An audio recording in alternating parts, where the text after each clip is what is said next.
Hey guys, my name is Bando, this is Brexit Bando. We got some new models coming out, so let's have a quick look at them.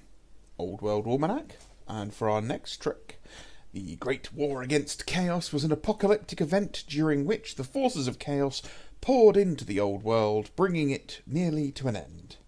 And it was only a coalition of the good that managed to stem the tide, but nothing would be the same again.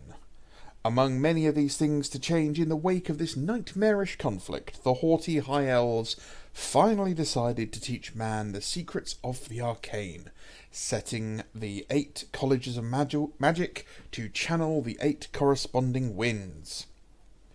Well, we're before that, so we get some interesting pre-College of Magic wizards, which is pretty cool. So firstly, we have the Empire Battle Wizard, which is a little amalgamation of a couple of different sort of styles, and each wizard comes with their own familiar. And this one, he has like a little gnome guy carrying all his books and his sword, and this one's pretty good. I quite like this. It looks like it's going to be probably a resin model. We'll probably see later in the article, but the beard does look like it might be a plastic kit. We'll have to see. It's a lovely model. It definitely reminds me of sort of the old Warhammer Quest. That's the kind of vibe I'm getting from it.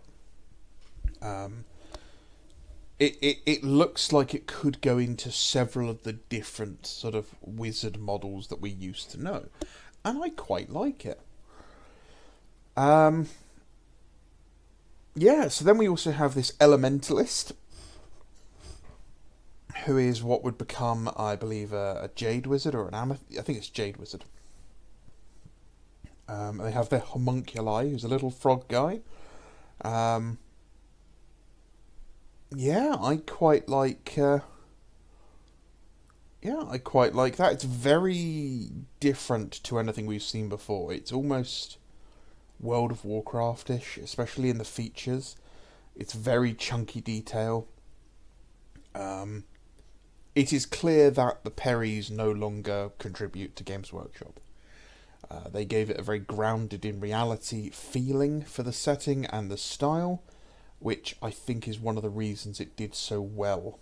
I think it attracted a lot of historical players, and this is definitely moving away from that. And then we have a. I hate that they keep trying to. They keep bringing the names of stuff from like the Age of Sigmar. I think those are.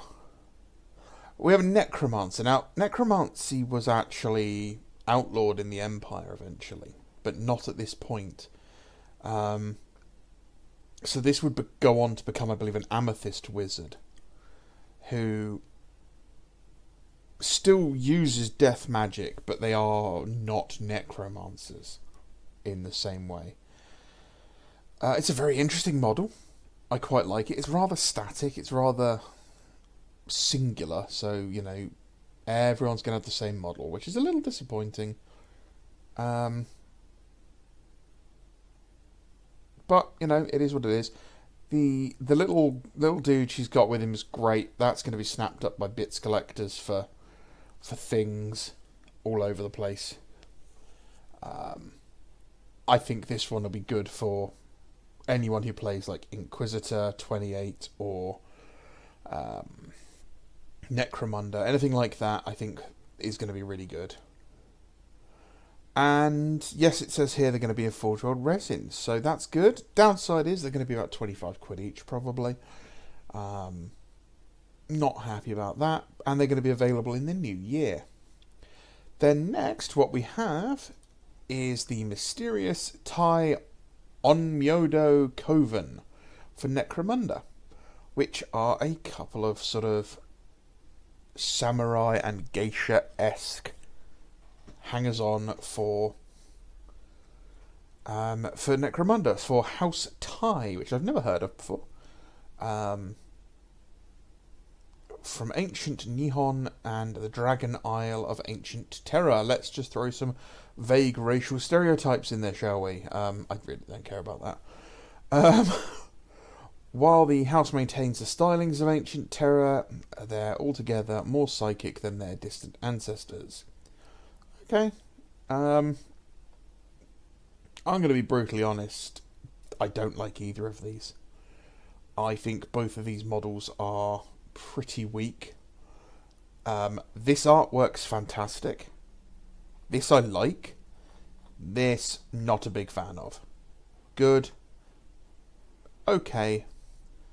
But this is a bit of a miss. I think the models are badly done. I think they're badly sculpted. I think the poses is awful in them.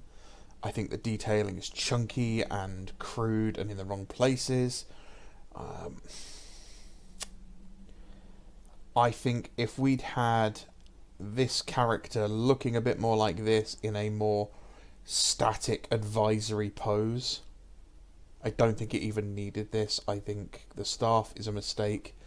I think something like this with their arms either at the side or crossed, sort of hands tucked in the sleeves, painted in some darker colours. The light grey is pretty miss.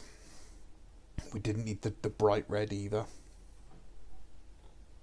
And just a bit thinner in places. Yeah, I think that's all just a bit bad. The fan fingers onto the bionic arm, it's an interesting idea, but it's a bit dumb in the sense that now you no longer have that hand to use. Mechadendrites with the fan on it, or a tiny servo arm with the fans on it, would have been much better. A servo skull with the fan on would have been better. Again, this piece of artwork is fantastic, and not only because it looks like Padme in Star Wars. This model is not even based on that piece of artwork. Again, it's just messy. Are you going for some sort of sword-wielding retainer? Why has she got a bolt gun? Very clunky, brutal bionics. Over-the-top cables that are going to get in the way. I mean, imagine how heavy that all is to swing a sword with. A giant pipe going into your neck. Down lower into your neck. Again, really dumb design, not needed. Huge weak part of the model, like from a combat point of view, and this character is a combat character by the look of it.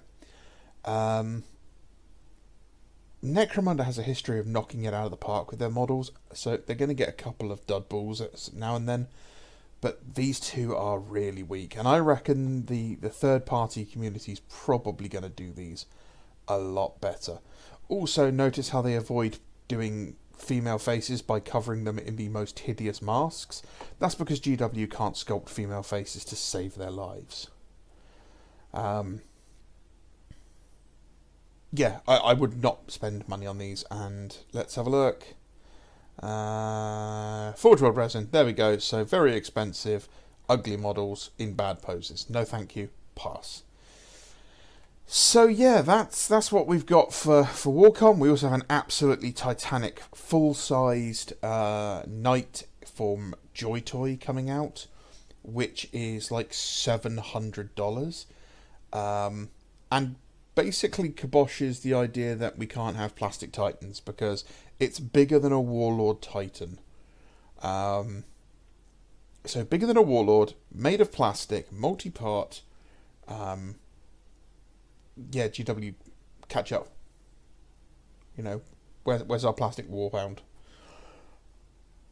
Other than that, it's pretty much all the usual gumph and garbage. I suppose the next best thing is going to be Heresy Thursday, which I don't know what we're going to see.